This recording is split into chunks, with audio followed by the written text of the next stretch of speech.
පන්නල ගෙදර බවකට සය නිවුන් දරු උපතක් நலதரு உபன்கென அழுத் கதாவகுத்து கரலியட்ட என்ற அடிப்படையில் மௌபிம பத்திரிகை இது தொடர்பான தகவலை இவ்வாறு தலைப்புச் செய்தியாக தந்திருப்பதோடு அது தொடர்பான விரிவான புகைப்படங்களுடன் கூடிய செய்தியாகும் இது தரப்பட்டிருப்பதை இம்மால் அவதானிக்கலாம். எனவே ஒரே சூழலில் 6 சிசுக்கள் கிடைப்பது என்பது அபூர்வமான விடயம்.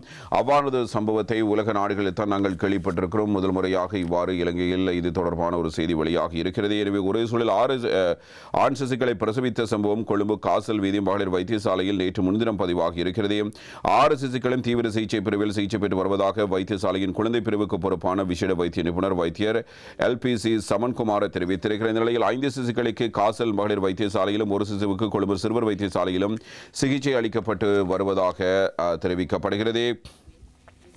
அதேபோல் ராகமவைச் சேர்ந்த தம்பதியினருக்கு இந்த சிசுக்கள் பிறந்திருக்கின்றன.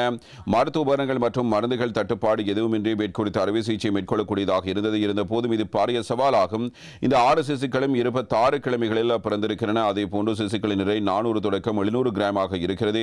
மேலும் இந்த சிசுக்களை உயிர் வாழ வைப்பது என்பது வைத்தியர்களுக்கு சவாலை ஏற்படுத்தி இருக்கிறது. இருந்த போதும் அதற்கான நடவடிக்கைகளை முன்னெடுத்து வருகிறோம்.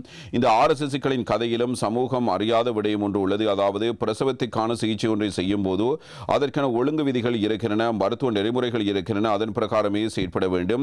இது போன்று 6 சிசுக்களையும் ஒரே நேரத்தில் உயிர் வாழ வைப்பது என்பது வைத்தியசாலைக்கும் பிரசவ பிரிவுக்கும் அந்த குடும்பத்துக்கும் பாரிய சவாலும் சுமையுமான ஒரு விடயமாகும்.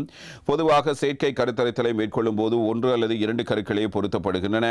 இது போன்ற நடைமுறைகள் எமது நாட்டில் இடம்பெறாது. ஆனால் இது போன்ற செயற்பாடுகளின் போது பல கருக்கட்டல்கள் இடம்பெறுகின்றன. அதன் போதே இது போன்ற பெரும் எண்ணிக்கையிலான குழந்தைகள் உருவாகின்றன. இவ்வாறான நிலையிலேயே மேற்போன்ற சிக்கல்களை சந்திக்க நேரிடுகிறது.